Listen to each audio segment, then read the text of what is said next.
Exit. Hello, everyone. Joshua Gilliland here, one of the founding lawyers of the Legal Geeks. And I'm here with friends because we need to have a group session to talk about The Mandalorian Season 2, Episode 1, The Marshal. America needs to heal, and this is the beginning of that healing process. Because The Mandalorian can bring us all together, the way that Baby Yoda has touched everyone's hearts. Sure, we have to save the child, but we could call him Baby Lucas. But again, let's just focus on what we got. With me tonight, since I'm at work for trial prep, is Nari Ely, Gabby Martin, and Thomas Harper. They're all East Coast. How's everyone doing?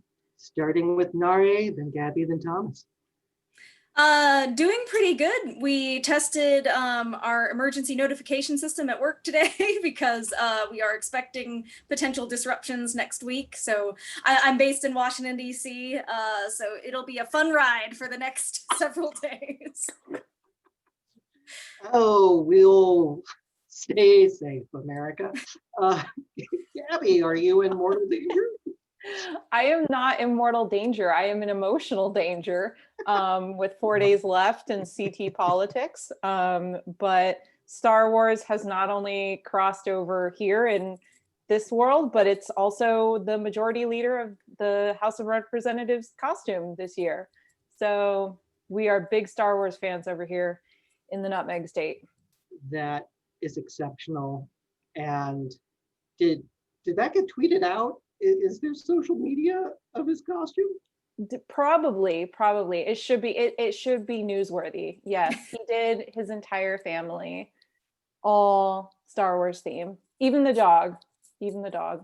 He should earn an automatic next term just based on that. There's no need for another election. Like, he just gets one free pass. Exactly. I know it's democracy and all, but you know. Just a word vote delivered. I love democracy. I will say that I have been bottled up all day waiting to talk about this episode and not wanting to spoil it for folks that haven't gotten a chance to see it yet. Presumably, everyone who's listening to this has watched it at least once, maybe 50 times. Josh, you say that The Mandalorian heals. Well, this episode heals with a lot of explosions and laser blasts, so I'm excited to talk about it. And Baby Yoda peeking out of many different angles. That's right. I think this Friday morning just healed Thomas, just being able to like wake up and say new Mandalorian today. That's exactly for right. The first time. I watched it. Grant, I stayed up till 11 to see like if it dropped early, and there were teasers on Disney Plus with saying 2 seasons, but it hadn't dropped yet. And I thought I gotta go to bed. I'm tired. And woke up at 3 and I thought like, no, I'm still groggy. Now's not the right time to watch it. Opened my eyes at 4. No, not yet. 5 o'clock was. And Thomas had already texted. So I woke up, started the day with a text from Thomas. So I paused briefly to consider whether to text you that early. And I was like, yes. The answer is yes. So you did get a courtesy pause, but it was like a millisecond. It'd be weird not to. It's like I love, Star Trek, and I like watching Discovery or Lower Decks. I can wait till after work. Mandalorian makes me act like I was 4 years old in 1978, getting up super early to watch cartoons before dawn that were specialty niche ones. I'm 46. And I know I'm not alone in doing that. So it's just such a beautiful, fun show that's written by people who love Star Wars, who know how Star Wars works, and they just swing for the fences, and it is glorious. And we will definitely get into this. And I just want to add to that I have been blown away in season 1, but in the opening episode of season 2 also, in how well they know and appreciate and find ways to highlight like lore that's already there, and that like real big Star Wars nerds will recognize things. And they're not just, making stuff up off the back of the napkin. They're actually going back into all of this rich art that's already been done and pulling the things out of there to make their story. It's amazing. It is absolutely amazing what they do. And I love them for it. And well, let's just out of curiosity, Nari, what time did you watch? I actually watched when I got back from work. I plan to watch it a second time as soon as we're done podcasting about this. So Gabby? I watched it at like 5:30 when I first woke up with breakfast, and then I actually watched it again probably like an hour and a half ago. Okay. All actions I consider normal, and it'd be strange not to. Did any of you see the Mando Monday on StarWars.com that they did? That was live stream on Facebook. Judging by Nari's expression, no. Same with Gabby. Thomas, I caught bits and pieces, and then I caught the product reveals afterward. I was working doing trial prep, so I didn't watch much other than just like the first 10 minutes because I was able to do that. But I was Espinosa, who plays Moff Gideon. Oh my God, he seems so cool. The fact he did a tutorial on how to hold the darksaber. I want to party with him. He just wow. He just plays bad guys, but he seems like the life of the party. You just like nice. He seems like the nicest guy. Like I think that's part of what like makes him being a bad guy so good is because like generally he seems like the nicest person you'd ever meet. With the behind scenes footage of filming season 1, and he's like the cheerleader with all the guys from the 501st and their stormtrooper on. Like, I want to party with him. And I just recently watched and caught up on The Boys on Amazon Prime, where he is sort of one of the head corporate honchos of the evil corporation that owns all these superheroes. And he's equally dastardly in that show. And to know that he's just like so delightful as a normal human being makes it that much better. It's like, okay, he's doing a press tour because he's awesome. So yes. Well, let's get into the legal analysis because as fans, we could just gush for hours, and lawyers, this is what we do. So just out of the gate, and we'll take a little of this out of chronological order. We have the Mandalorian when he meets the Marshal, and he realizes that, hey, that armor looks familiar to all of the nerds. And since the Marshal's not a Mandalorian, he just bartered for the armor. The Mandalorian demands it back. So, and it's discussed later that, ancestral home was part of the reason why it needed to be traded back. Nari, could you enlighten us on what's the justification for that? So first of all, in case the reference was too oblique, I'm pretty sure this is Boba Fett's armor, right? Yes. So the Sarlacc ate Boba Fett, right? And the armor is indestructible. Boba Fett is not, so the armor is left over. So there's an interesting legal angle to this because on the one hand, Mando demanding this armor, you could just see that as straight up robbery. He's threatening to kill him over the armor. The armor has never personally belonged to Mando. So instead, what we're talking about, if there's a legal element here beyond just robbery, the legal element is cultural property. And there are certain legal frameworks in the United States, mostly based off of Native American artifacts and things like that. And there are also international frameworks in the realm of international law and war crimes. And I think that there's actually a reasonable analogy to draw here between this Mandalorian armor and artwork that was appropriated by the Nazis from Jews during the Holocaust. Now, hear me out. So I know that people make analogies to the Holocaust. It's usually overwrought. This one is not. This one's pretty good. So as big Star Wars nerds will remember, there was a campaign by the Empire before it fell after the explosion of the second Death Star to literally exterminate the Mandalorians. We could call it a genocide, although, and I think that would qualify because it's not necessarily, as we learn in this show, it's not necessarily a race, but it is a culture, and it certainly is a kind of, nationality maybe of some kind, certainly an identifiable group.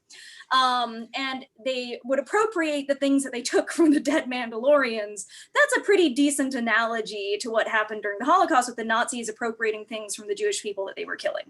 And there's actually been successful litigation by Jewish survivors of the Holocaust or the descendants of Jewish survivors of the Holocaust to reclaim artifacts, especially artwork. So the most famous case, which wasn't that long ago, that actually made it all the way to the Supreme Court, was a case in which it was Republic of Austria versus Altman, was the descendant of a Holocaust victim who was suing to get a painting by Klimt called the Golden, I think the Golden Lady or the Gold Woman, back from the Republic of Austria, that following all the aftermath of the war had, claimed it was theirs and was housing it in a museum.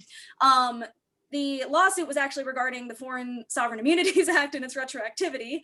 So it's a little less interesting perhaps for our viewers, but the point is she eventually won, was able to, winning in the Supreme Court allowed her to actually take the Republic of Austria to court in federal district court for the painting. She eventually won, and it is now hanging in the, I'm gonna mispronounce it, New N-E-U-E Gallery in New York City. Also made into a movie starring Ryan Reynolds, so. Yes, that's right. If you want the Hollywood take on the case. Yes. The only thing with Fett's armor is that, not to walk too far down the lore path, we don't know exactly how he acquired it. We don't know, for that matter, how his dad Django acquired his armor. We do know pretty solidly that neither are true Mandalorians. And so the question becomes then, if he, killed a Mandalorian, is there a component of Mandalorian culture that allows, say, a Mandalorian fights someone else and loses that battle, sort of a test of strength? Does he have a rightful claim to it? We saw that in Star Wars Rebels with the Lasat. Yep. And, Zeb acknowledging that, if a Lasat honor guard was defeated, his bow staff could be handed off to the victor. I don't know if there's an element to that. Certainly, we also saw it, like an element of it, with with Satine taking over the Darksaber after defeating Gar Saxon. So that may be an angle to it. Boba Fett could have easily gotten it by working with the Empire. We know from Empire that he, had no qualms as long as the check cashed, who was behind the job. So there's an open question about that and its connectivity to the Empire and, their pretty obvious genocide of the Mandalorian people. Generally speaking, and Nari kind of hit on this, you can't take, cultural items of cultural significance are off limits on the battlefield. So for example, the US Army can't storm Baghdad, right, and just take a bunch of Iraqi artifacts and send them back to the Smithsonian. That's not the way it works. That's the property of the people of Iraq in that example. And so the idea would be that this armor, and by extension Din Djarin's claim to it, is the property writ large of the Mandalorian people. And, he's allowed in this world to enforce that right by death, which is awesome. Yeah. And I think what's interesting too, and Nari mentioned this, the kind of not just the taking of cultural artifacts, but the appropriation of them and kind of making them, the victor's own. And I think, it's what I like is you're seeing that thread kind of pick up from season 1 with the Beskar, and you see it, when in the opening scenes when they talk about the Beskar and how Beskar now has this value. And even when you see the Beskar units in season 1, you know, they've been melted down and restamped with the Imperial crest. And so that metal that is precious to them. I mean, I would think it's, you know, equivalent to something like vibranium in the Wakandan context, you know, that you're not going around stealing this stuff. It's not just money, it's a natural resource, it's a cultural element. It has cultural significance. So now the Empire has kind of appropriated it, made it into these metal blocks. And that's really the Mandalorians to take back. What I think would be an interesting thread, and we'll see, you know, as the season develops, how they play this is, does Din Djarin's thread of Mandalorian creed give him rights to just the Beskar? Does it give him rights to the Beskar and the Boba Fett armor? You know, because we saw that in the previous season, that he's clearly a different type of Mandalorian than Sabine, than other Mandalorians we've seen in previous incarnations. So it'll be interesting to see how that kind of, if they want to go into that much detail. And Gabby brings up a good point, because I think in the context of the armor, beyond even just the metal itself, like the use of it is significant to the Mandalorians and how it's employed. There's that great shot where he still doesn't know whether Cobb Vanth is or isn't a true Mandalorian, and Vanth like plops down at the table and then takes the helmet off, and Din like stops cold in his tracks, and he's like, he didn't have to say anything, but you know, it's like a big WTF in his mind. And I think on a broader scale, to somebody like Din, you know, a true quote unquote Mandalorian, the use of the armor out there in the galaxy being misused like that dilutes and takes away from his culture. It's sort of like, you know, if Americans were out there with Native American artifacts, just like wearing stuff around that was culturally significant, we think it looks cool, and, you know, maybe it serves some functional purpose, but it just kind of tramples on the significance of their culture. You know, I don't want to go down this path too much, but a great example is like sports teams using mascots, right? You know, that you know, the imagery is a lot different than actual cultural property that belong to somebody. You know, we might say, or somebody, you know, making the argument from the sports team side might say, hey, we're doing this to honor you. We like the idea and the imagery that it presents about strength and honor and that sort of stuff. But that's not for that person to say. You know, it's not yours, and you don't get to bend it to your will just because you think it in some way doesn't insult that culture. And so I think there's a thread of that here, and all of these reasons that Nari, Gabby, and I've brought up are why the protection of cultural property is such a big thing on the battlefield or outside the context of armed conflict, when you're just talking about, you know, say, take your pick of countries where there's government unrest and a new government sweeps in through a coup. There's always an interest in the international community in the protection of those cultural artifacts and property for those same reasons.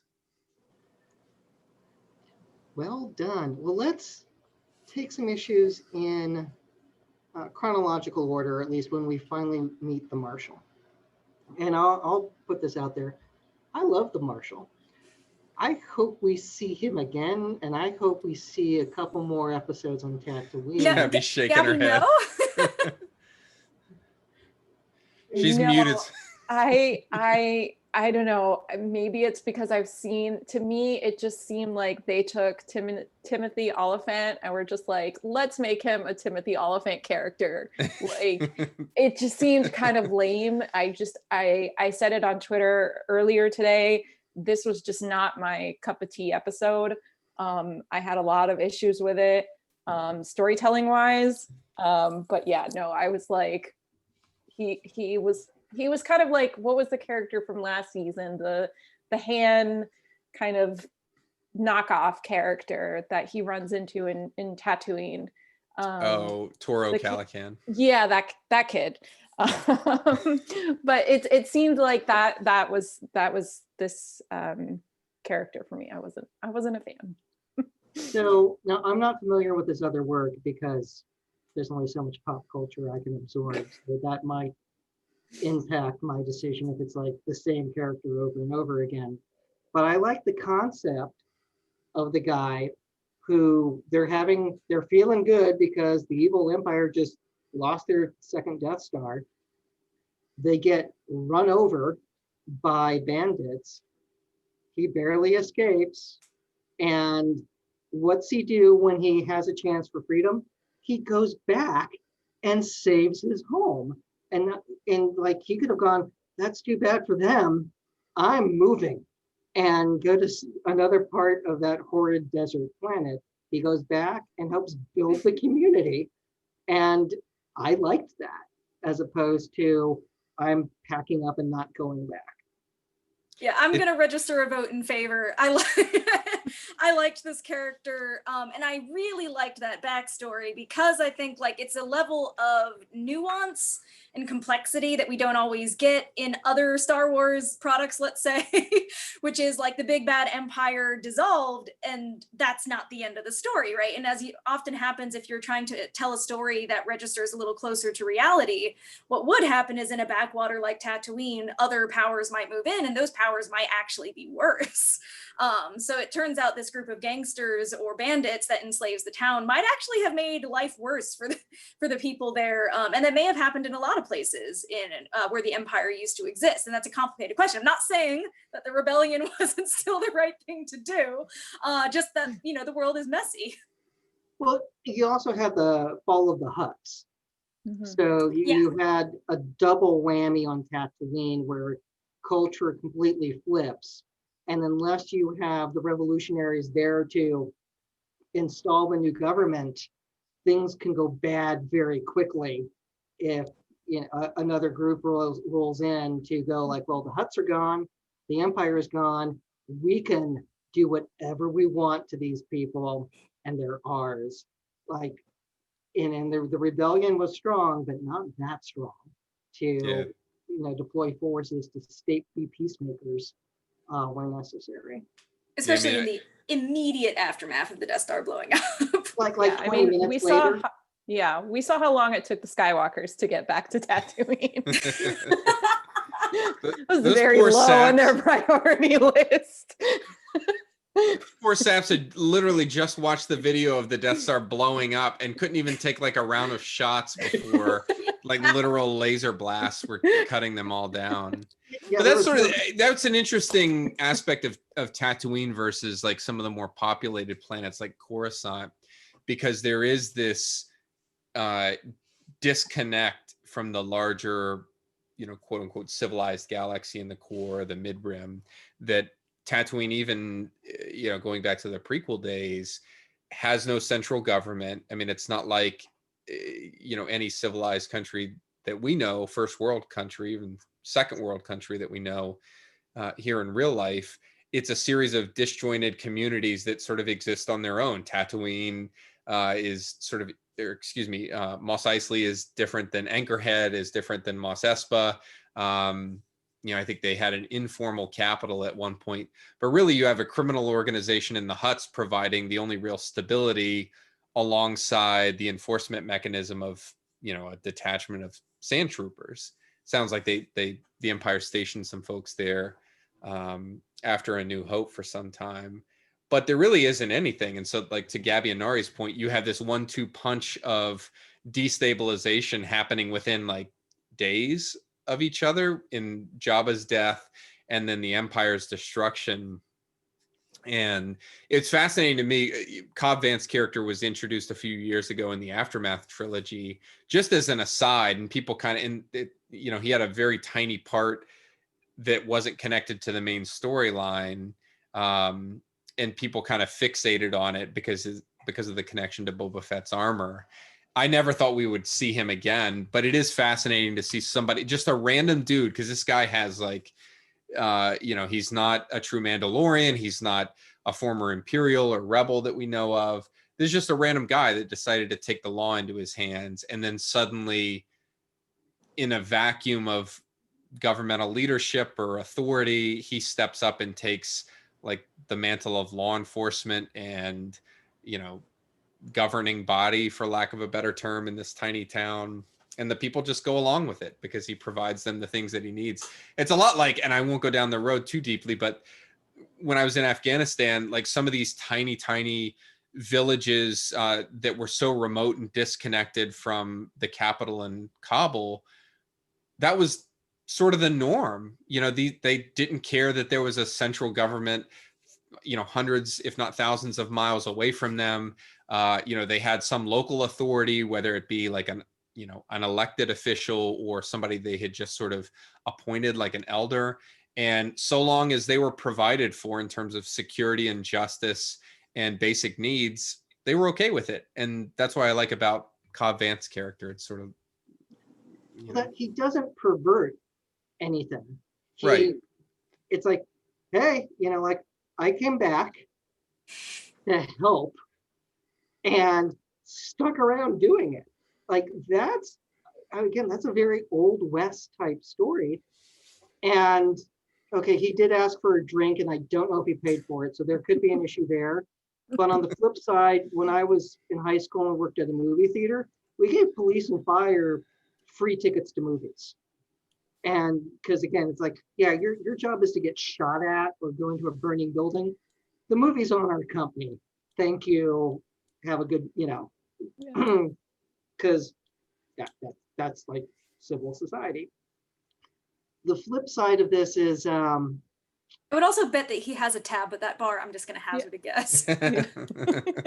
I'm okay with that. It's that Old West type situation.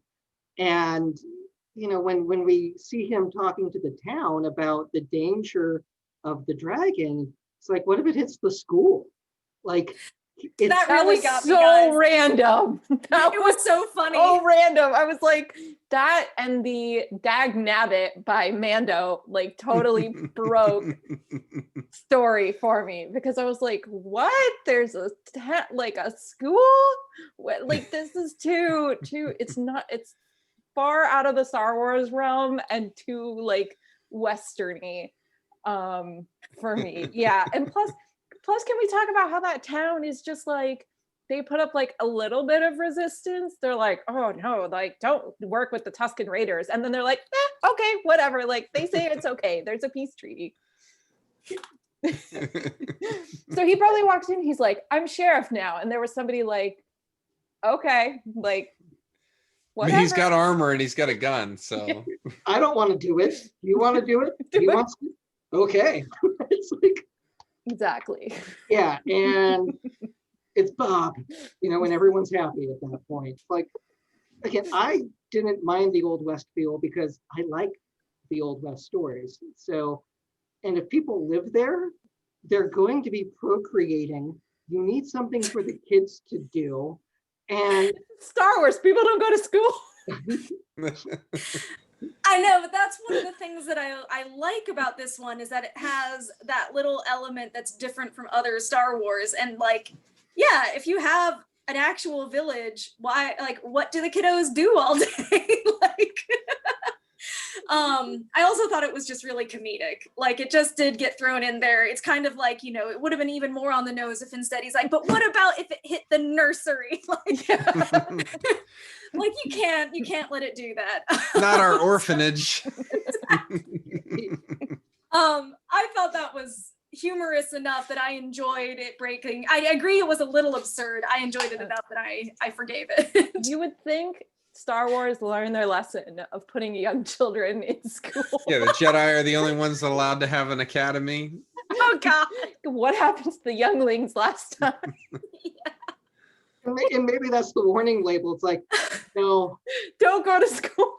we're really sensitive about schools because there was some pleasantness about 25 years ago, and everyone's still upset about what happened. Yeah. Look, you will be illiterate, but you won't be eaten by a crate dragon. So And you won't be slaughtered. it's a win-win. Yeah. Everything's going to be okay. So we're still at the beginning.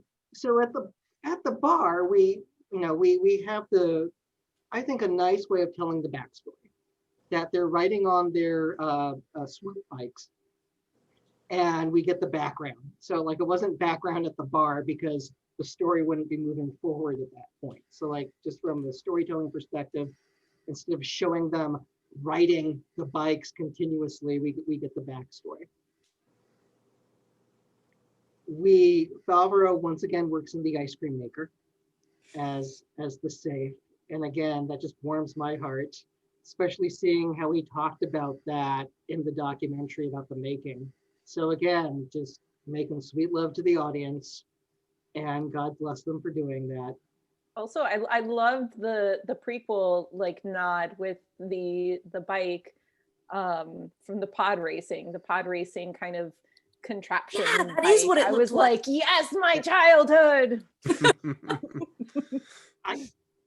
Again, it was well done. It's like, well, how many nerd references can we work in? Well, so we have him, they're getting shot at because they're getting raided. And he steals from the people who are killing everyone. He didn't know what he was grabbing. He just grabbed something hoping that, I would think he was hoping it was food or water, not necessarily cash, because cash is worthless in the desert. Until Turns out not so much, but Yeah. a sandcrawler finding you, and they didn't run him over, so yay. But we have him do a wonderful lesson in contracts because he buys the armor off the Jawas with those crystals. And Gabby, you, I believe, also made notes with this, but we have the elements of the Jawas want the crystals. They're saying, do you want this droid, which looks oddly out of Disneyland with one of the droid builder kits, but maybe I'm imagining that.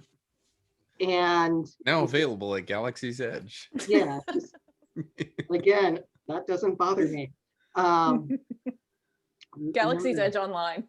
It's just, again, we all have to do Christmas shopping. So, we're easy to shop for. So, but we have an offer, acceptance, the considerations, crystals for the armor. What are your thoughts on whether or not this could be a valid purchase contract? Well, what I liked is that, like you said, you saw kind of negotiation happening. And first he gets the water and he's chugging the water. And then he kind of realizes, he's like, wait, these crystals don't equate to water. Like it's not an even trade. And so he says, I want the armor too. And so I think that was a good negotiation, because if he had just stopped there, he would have purchased a flask or a sleeve or whatever they call it of water for, however much these crystals were. And he countered and said, no, I also want this. So he did kind of this modification counter offer in the midst of getting his sanity back when he's drinking water. Be like buying a bottle of Fiji water. That'll cost you all your crystals. Yeah. Again, it's like he hasn't slept, hasn't eaten. It's just, it's rehydrated. It's like, wait, I'll take that. Which you could throw. Oh, go ahead. Oh, you first. Go ahead. No, I was going to say you could throw in an idea that he may not have been competent to make a contract when he first gets the water. And he realizes that he has to kind of strike a new bargain when he's of sound mind and body, because when you're so dehydrated and tired, you're not of sound mind and body. So he gets the water. He's like, aha, they have the armor. I'm going to take that for my crystals instead. I was just going to ask the group, now what if the bandits sue him for converting their crystals? The dead ones. They That's the benefit of murdering your the opposing party. That was not legal advice, listeners. Just gonna throw that out there. No. It's like, so let me back up. You killed my friends. You shot my buddy. I wasn't able to get him out, but you enslaved him and all the others. And you're upset? Screw you. I mean, stranger things have happened. I could see them suing, maybe not for conversion, but for some kind of other bizarre, like, type of taking. Because I mean, like, recently you have in Kentucky the officers who are suing the boyfriend of Breonna Taylor for, I think, emotional distress or something. And it's like, it's just, that's the thing I think, all of this kind of hinges on, is that, yes, you can bring these kinds of cases. Like, is it going to go forward? Meh, it's unclear, but like, you can bring as crazy a suit as you want. I mean, your lawyer may get in trouble for ethics violations, but you can kind of do that. But I'd love to see some, like, girl, wife of the dead bandits be like, you stole my crystals. This is one of those conversations you have with clients where you kind of size up the opposing party, and you're like, I understand you have damages, but what are you likely to regain? He can't barf up that water that he traded your crystals for. And, maybe if Boba Fett's armor is true Beskar, then it really is valuable. And so it may be worth going after in litigation. But if it's not, if it's just some beat up armor that's been like half digested by a Sarlacc, you're going to end up spending more in litigation than you're ever going to recover. Cobb Vanth doesn't look like he's exactly rolling in the credits out there in Mos Pelgo, and he doesn't have that Mon Calamari flan. Yeah, I doubt it. And so he's probably what we would call judgment proof, and has little in the way of assets to even if they did get a victory in court against him. Yeah. I feel like that's probably 50% of our jobs as lawyers, is just telling clients, like, yes, I know you're upset, but like, no, what you're upset about and what the court can actually do about it are like way, way far apart. Like, unfortunately. I was just going to throw in there, perhaps unclean hands as a legal doctrine. It's doubtful that a judge is going to entertain your lawsuit if you're suing for conversion of the thing that you stole. And the crystals they stole from the village, right? It's a village of miners. Yeah. We don't know what they're mining on Tatooine, so the fact that there are what were those crystals? I think they mentioned did they mention the name? Yeah, they're silicax, which is something that didn't, well, to my knowledge, it was introduced in the Aftermath trilogy, like in Cobb Vanth's backstory. They used the same backstory, so he had stolen the same crystals in the book. If they appeared in Legends EU somewhere, I don't know. I don't, and I'm happy either way. It's it brings me joy, and that's what matters. Thanks for entertaining that line of reasoning, guys. I will say they looked very cool, and when it's safe to go back down to Disney World again or Disneyland, Galaxy's Edge introduces like edible silicax crystals. They're like rock candy. I would buy some. And they downtown They Disney somehow light up. Yes. You eat them out of an ice cream machine. That's right. Yep. It's a pandemic. Make it alcoholic. Yeah. So, since there's a pandemic, and I'm not going to go drive 400 miles to go to downtown Disney, because they have the Galaxy's Edge outpost in downtown Disney for my Kyber crystal needs and any other fun swag. I'm not going to do that, but it is an option. And I do know people down there who we could send on an away mission to. Yeah. Gabriella, I just want to throw in there really quick, a great adult use of rock candy is get one of those sticks of rock candy and use it as a stirrer for your cocktail. Nari is Things to do in quarantine. Was that an elective at Stanford, Nari, or did you put that No, up? but I did grow up in Arizona where rock candy is like a state thing. Okay, that makes more sense. So, Yes. all righty. Well, let's talk about defense of the town. So we have our marshal goes back and saves the town. And I love this because I'll go through what the law is. In California, we have California Civil Code 50, which goes back to the founding of the state, that says any necessary force may be used to protect from wrongful injury the person or property of oneself or of a wife, husband, child, parent, or other relative, or a member of one's family, or a ward, servant, master, or guest. And it's actually more expansive than that currently. He goes back and saves the town. Thomas, was that legally valid? Yeah, I think the concept of self-defense is expandable. It's the idea in the law is you're not limited to using force to defend just your body, right? A good example would be your family. I mean, if the law were that restrictive that you could only use force to defend yourself, the idea that you would get in trouble, say, for protecting, I don't know, a random school full of kids in a desert school somewhere seems absurd. The idea that you couldn't protect your own children or somebody that couldn't defend themselves in your family would be absurd. So the law does allow you to extend that doctrine, extend that ability, and defend others to the same extent.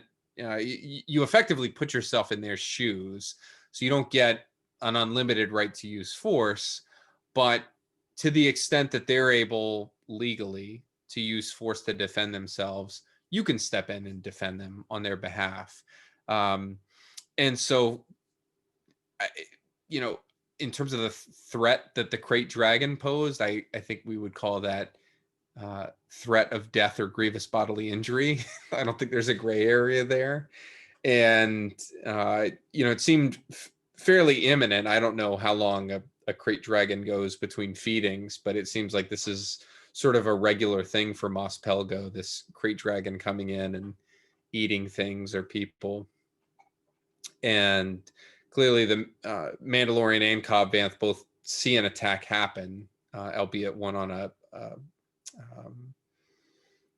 why am I blanking on the name of that Bantha? creature? A bantha, thank you. I can think of all these other obscure facts, but then like one very obvious creature, I can't. Yeah, so I think they're able to step into the shoes. The question is going to be, they take the fight to the Krayt Dragon, and we're talking a thing and not, or like a creature and not, another sentient being. So that the legal analysis, I guess, is a little bit different. But it, I think there is an open question about the imminency of the threat. Obviously, it's different, and I don't think that the same rationale and analysis applies because it's an animal. Like you're going after a creature like that.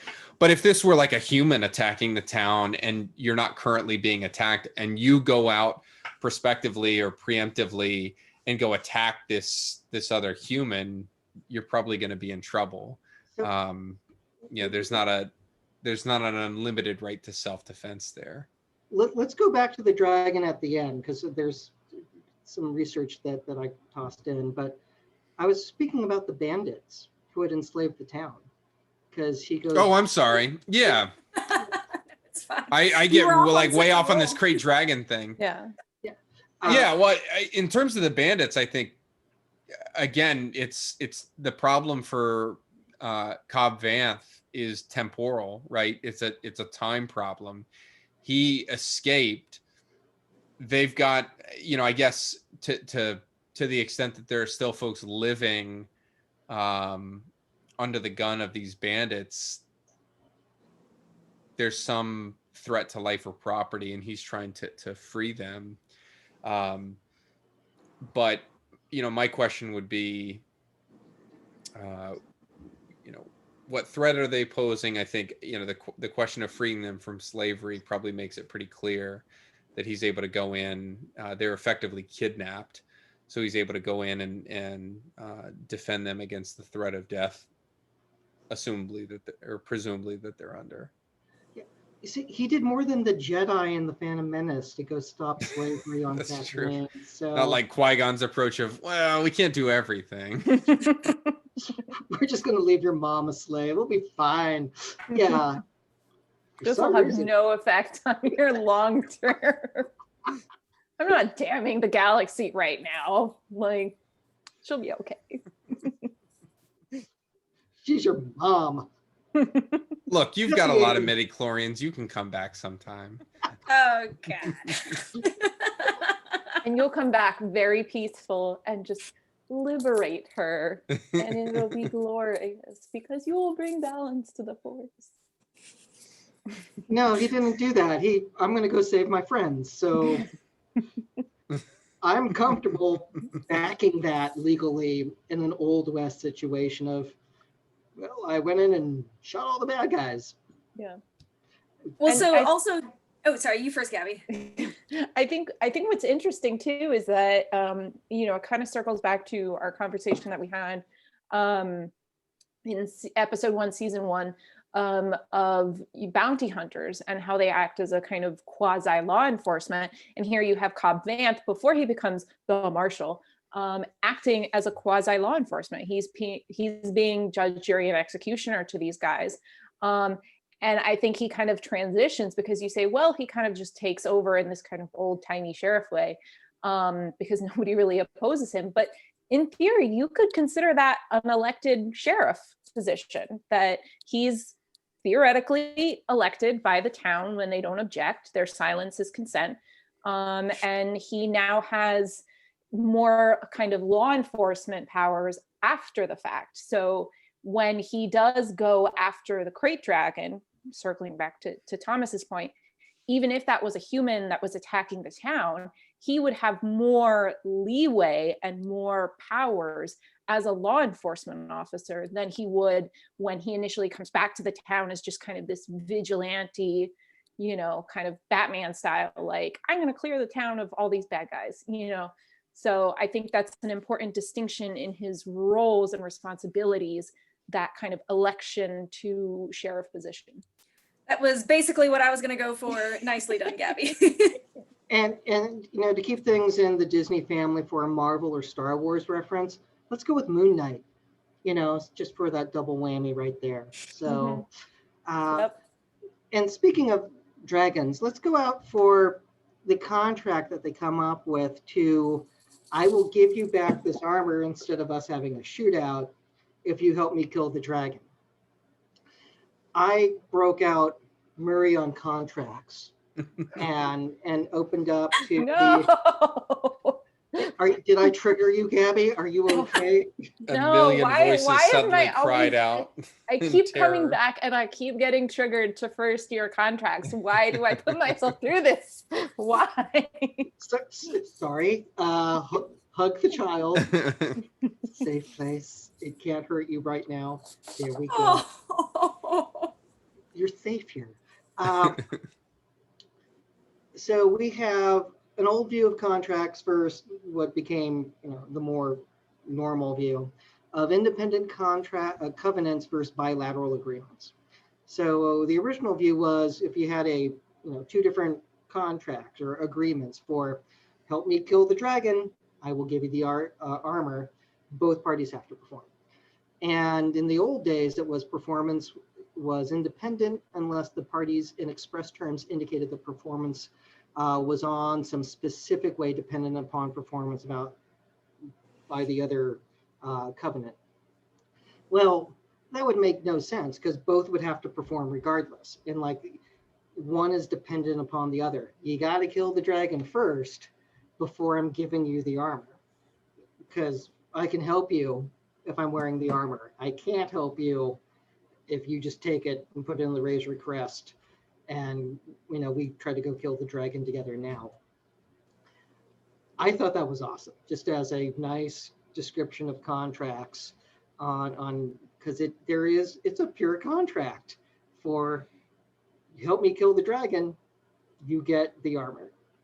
My thought as I was watching, and I'll throw this to the group, but at what point during that siege, for lack of a better term, desperate ploy, at what point constitutes substantial performance on behalf of the Mandalorian? Had they not completed the job and just bugged out? Is it detonation of the explosives? Is it him getting eaten? I would say it's detonation of the belly explosions, because I think, Right. you know, and we've kind of talked about this before in terms of the idea of like the fixer upper type issue, where you've contracted to renovate the house, and then, you know, as always happens on the fixer upper show, they discover like there's mold in the walls, or, you know, some bizarre thing like that, and now it's going to cost you $3,000 more. Well, that's an unforeseen circumstance. They didn't know, you know, all their information said that blowing up the belly was going to, you know, kind of end the whole thing. So they would almost have to, you know, either renegotiate, or obviously things are happening on the fly. And then, you know, once all the dust settles, then a party Literal dust. dead. Literal. The dust settles, a party may be dead, so then they don't have to perform. You know, they may have changed circumstances, the thing may ultimately be dead, and as was the case, and the contract's fine. So, you know, it just, I think that was substantial performance, and everything after was just like kind of unforeseen, you know. And then he obviously saves the day by doing like a kind of Jonah in the whale. And he didn't have, he's like, what's your plan? I don't know. You know, it was Get eaten. it's like, I have 12% of a plan. Like, he was putting it together in real time. And he Yeah. did think enough to say, take care of the kid. So he was planning for the worst case outcome. Yeah. Which I think, to me, that moment was, you know, because the shot cuts to baby Yoda like freaking out when dad gets eaten by the dragon, and he's like, no, daddy, where'd you go? That's a classic case of bystander emotional distress, because this is his child. He's seeing dad get eaten by a dragon. And that is literally the classic case, that seeing somebody either die or get severely wounded in front of you, that's a loved one, that is the classic negligent infliction of emotional distress. So he could have sued the dragon, or the dragon's handlers, or whoever is controlling the dragon. Well, I was going to say, it seems like the court would have a hard time exercising jurisdiction over a crate dragon. well, that, and it's a moot point because the remedy was discovered out of court. Yes. Don't worry, we got this. Fine. You forfeit your pearl. Seeing daddy fly out of the dragon should, it's, again, pure Star Wars, just glorious. Well, let's talk about the contract modification that happens with bringing in the Tusken Raiders, because we have this bilateral agreement, and then the Tusken Raiders come in. My thought is this a new agreement, or was the first one modified, or what do we have here? Do we just have different agreements that are dependent upon killing the dragon? And who would like to take the first bite at this? So I'm happy so that Gabby doesn't have more triggering from contracts, although you handled the last one really, really well. But I will just put out there that I'm very jealous, by the way. I want one of those. But I will just put out there that I think this was an easy contract amendment, first of all, because normally what you need for amendment is just the agreement of the original two parties. And since the original two parties were the Marshal and Mando, and they're both getting there and thinking, yeah, we're going to die if we try to fulfill this contract. It's a pretty easy one to go off of, but also the part where we're going to die if we try to fulfill this contract lends itself to, the impossibility idea that through unforeseen circumstances, in this case, the unforeseen circumstance is, this is about 3 times as large as we thought it was going to be.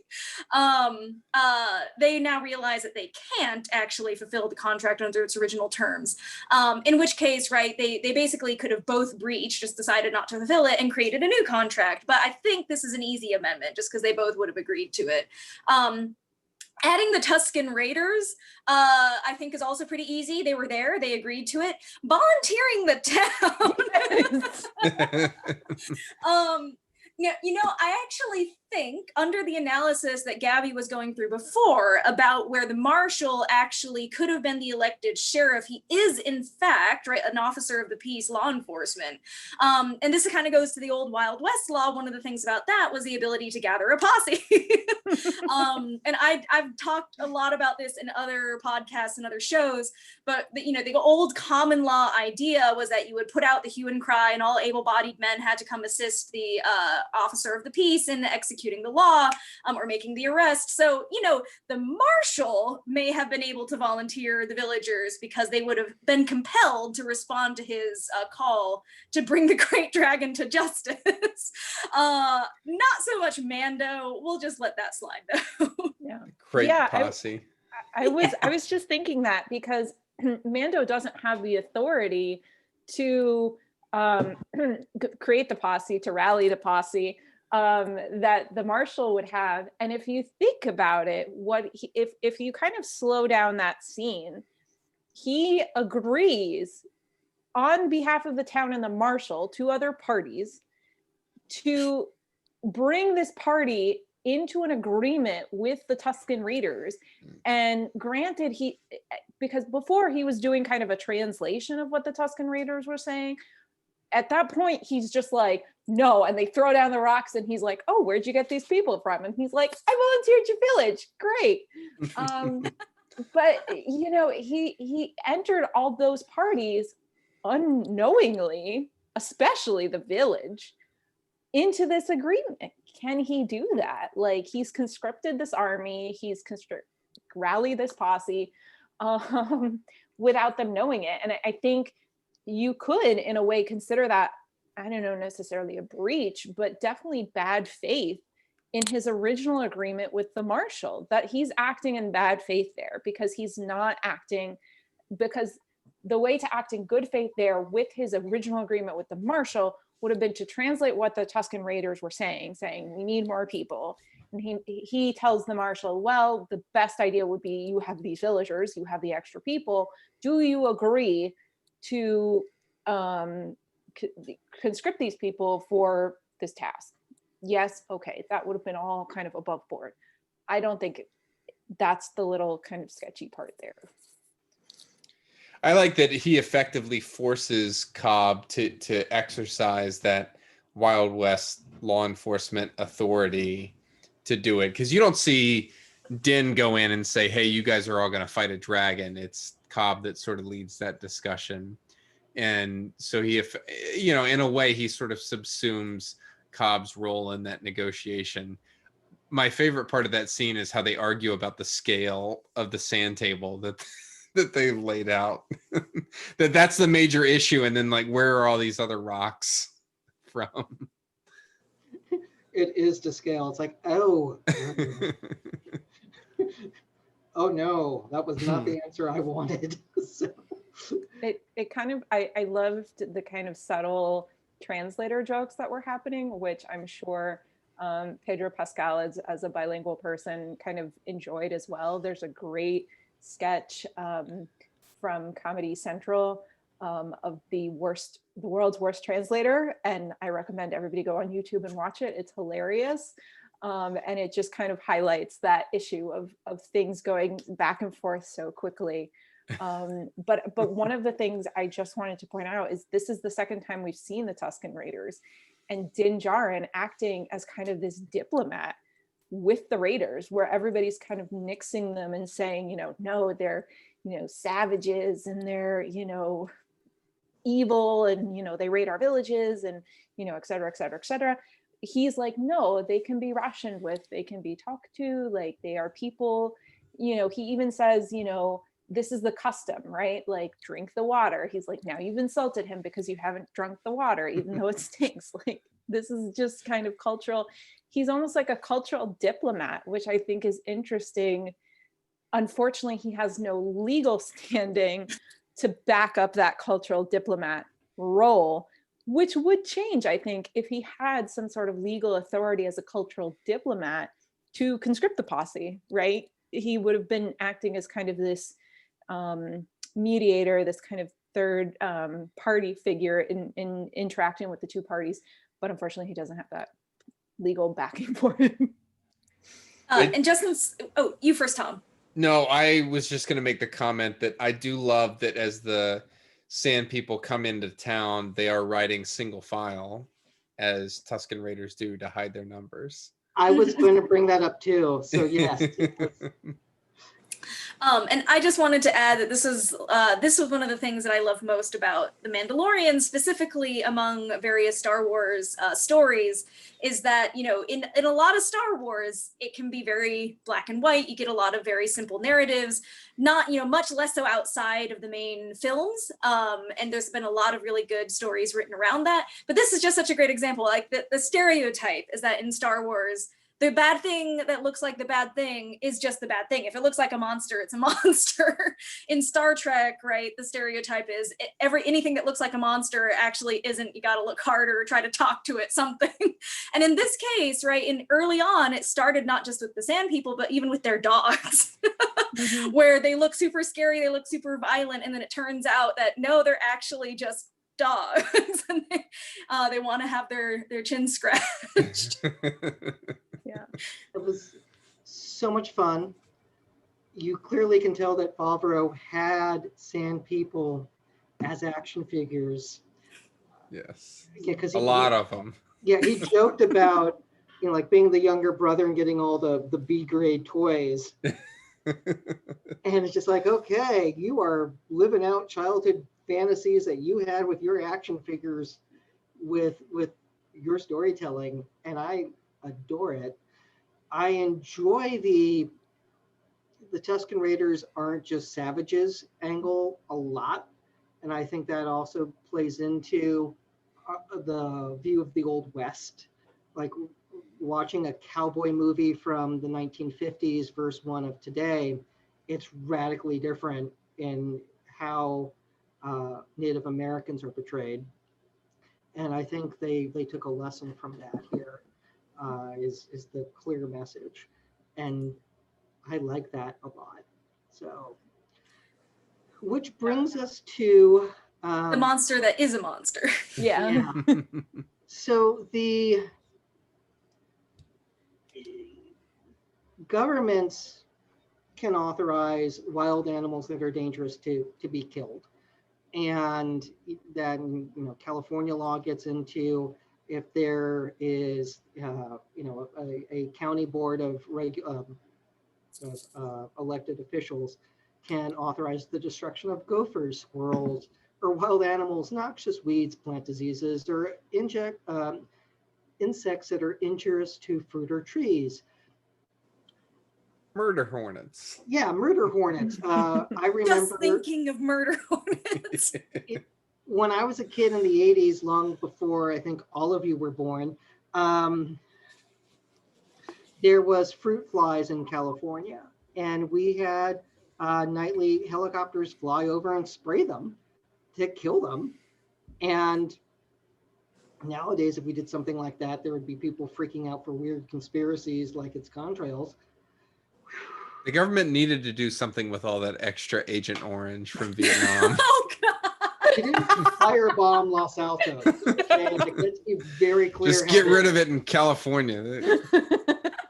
Take it out. Yeah. No, yeah, but I think you see, because in that scenario, Josh, that would be like the government, that would be, you know, kind of a Department of Public Health or an environmental division, either local or state, taking care of that. But I think you've seen it, you know, from my home state in Florida. You know, we had that when we had python and snake infestations. I mean, the state government was like, you can go out and kill these things, like kill it, load it up, let us know you got it, you know, great. And you even saw this, I think a funnier example was in Puerto Rico. They had an iguana infestation, and it was so bad that not only did the government authorize people to go slay iguanas, which are in their own form, a little form of a dragon. Totally, totally. The government not only authorized people to go kill iguanas, but they included a helpful recipe for iguana meat. So iguanas, and there were restaurants buying iguana meat. Oh my God. Your side hustle. So, and yeah, and you had the same thing, not obviously cooking snake meat in Florida, but there was monetary kind of reward, which kind of circles back to this whole arc here in this episode, is that there's a benefit to Din for killing the dragon. There's obviously the peace benefit to the town and to the raiders, but he gets kind of a literal cut. Like, yeah, he gets a cut. He gets a cut of the and a kind of monetary benefit. But you also see the Tusken Raiders doing that kind of iguana, like they're chopping it up. They're gonna have a barbecue. Like it's gonna be great. Like I got the pearl. All that kind of good stuff.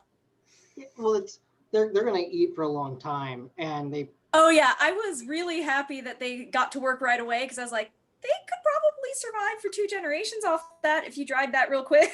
Yeah, so there's that factor. I will toss in law enforcement has a proud history of killing wild, dangerous animals that are terrorizing towns, or in some cases, highly traumatic. Again, I didn't watch Tiger King, but I did listen to podcasts about it. You should. Well, Cultural icon. Bringing it back to the start of the pandemic. But the idea of like tigers getting out in Ohio or wherever it is, and those poor police officers that had to go out and kill them, and just imagine going home going like, I had to shoot a tiger today. I don't feel proud about what I did. Like that would be rough. Unless you're Carol Baskin. Yeah, this was. Had to kill a human man today, but I feel pretty good about it. He had it coming to him. I mean, it's not like they had tiger jerky afterwards, because again, that was. According to Joe Exotic, there were burgers made of some kind. Oh no! Oh my God. Oh, that's horrendous. Oh God, no. Anyway. Like I said, cultural icon. Everyone's going to need therapy. This was within the Marshal's responsibility to go like, we're going to go out and kill this thing because it's going after kids. And we have a really, really strict rules in our society now since the unpleasantness happened at that school on Coruscant. We protect schools at all costs. And I wasn't going to do anything about that dragon, but you brought up the school, and so I'm all in. We all heard the story. We all know about it. Yeah. It's just, we were all kids. The story just made it to us like 2 years ago. Wait, what happened? We're freshly traumatized. You mean Anakin from Mos Espa? Little Anakin did that? Yeah. No, I don't believe that. The pod racing champion. The Anakin that I got my speeder from. That this. It's so nice. This is what we get for recording on a Friday night. Yeah. So yeah, I could see the people on Tatooine being really hip to make sure school children are safe. Yes. So, that was one of ours. Schools are dragon-free zones. Never again. Oh God, that's so wrong. I'm grateful it's back. Now, Thomas. Wait, I just want to add in closing on the crate dragon stuff. For people who may have been less familiar with it, the only place I think a crate dragon was mentioned during, like, you know, the movie trilogies was there was a skeleton of one that appeared in one of the movies. But if you were like me and played all those Knights of the Old Republic games, you in fact fought crate dragons and you created a lightsaber out of the pearl of one. So yes, the thing that it holds up at the end is a pearl, not an egg. It is made of kyber and you can make lightsabers out of it. There we go. You win tonight's Star Wars fandom contest. Doesn't always happen. I'm pretty happy that I get one. That was very impressive because I looked in my alien guide and the crate dragons aren't in there. I was actually really surprised by that. But there's a picture of the skeleton went by talking about the Tusken Raiders and life on Tatooine. And that's the cry that Obi-Wan uses to scare off the Tusken Raiders from Luke, is a crate dragon call. Oh man. Okay, I lost the contest again, Tom. That was too good. Yeah. It's been edited like now it sounds different than if you go back and watch like the special edition or the original version. It sounded very different over the years, but it's a love letter to what we saw in A New Hope about Tatooine, and I don't know how much of it is tied to the toys that Jon Favreau had as a child, or if he just felt like, here's a great storytelling opportunity. But let's talk about the reveal at the end on who was that old man. And Thomas, why don't we go for you on who do you think that was? Man, that was none other than Boba Fett, looking beat up. It looks like he escaped the Sarlacc minus his eyebrows. So it takes a Sarlacc 1,000 years to digest you. And I guess they start with your hair. So, unfortunately he didn't escape fully unscathed, but he's looking a little haggard and pissed off and is clearly in search of his armor. I would suppose, since he's, watching Mando. I don't think it's obviously not Django, because Django lost his head. Yeah. And it doesn't make any sense that it's some other old clone trooper. So this is Boba Fett that we see at the end. Which, I mean, like they probably, especially if it's the actor playing him, but he did look, I think, a little older than he should be. But the twin sons of Tatooine do age people more. Also, Sarlacc guts. Yeah, because Obi-Wan should not have looked as old as he did as Alec Guinness, but that was hard living. Gabby, your thoughts? I've ever since they announced the casting of Tamara Morrison, I just thought it was super cool, because it really is, even though it probably is Boba Fett, it's so open because he's the clone. He's the original clone. So there's any number of ways they can go with it. It'd be cool if it was Captain Rex. Yeah, I mean, it's so open, and it can be anything. And I think that was also one of the things that was super cool for me is we got most of the trailer footage that we've gotten was in this first episode. So yeah, very true. I mean, the only thing we haven't seen is the kind of snow planet, the return of Kara and Grief, which we already kind of knew was going to happen, and that kind of water area that Mando and Baby Yoda go to. But other than that, like the most of the dialogue was in all the dialogue we got from the trailer was in this episode. So like, I think that was pretty cool because it just leaves so much open for the next, what is it? What are we getting? 8 episodes 8 total? episodes.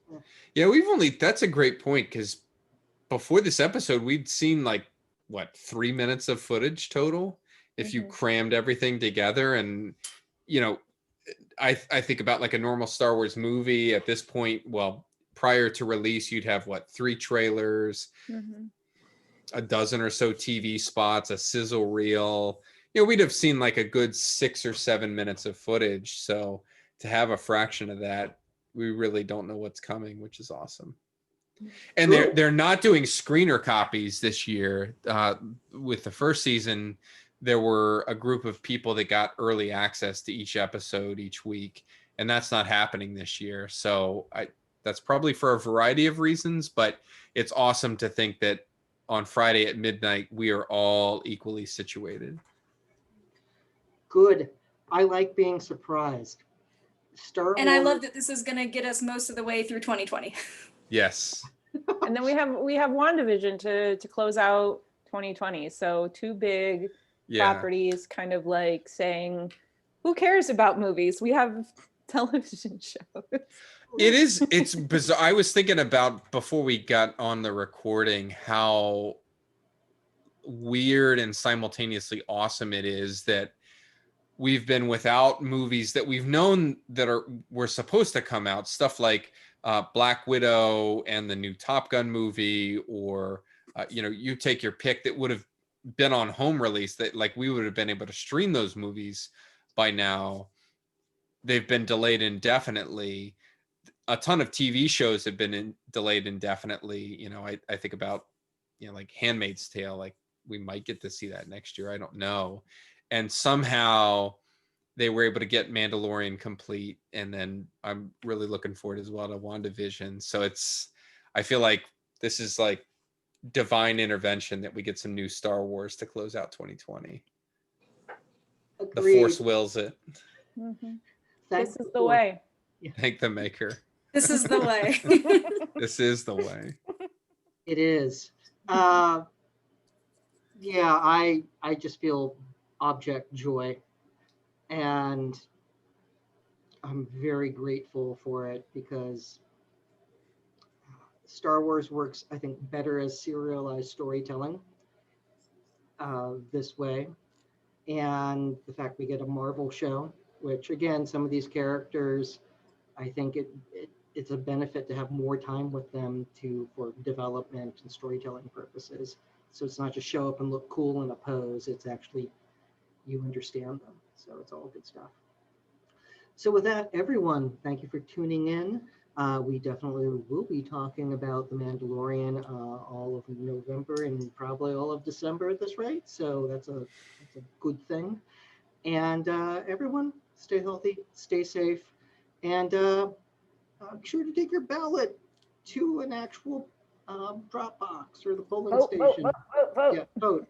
Go vote. We haven't actually endorsed a candidate before, but I'm kind of comfortable doing that this time around. So everyone, vote. Take care, and we'll see you all soon.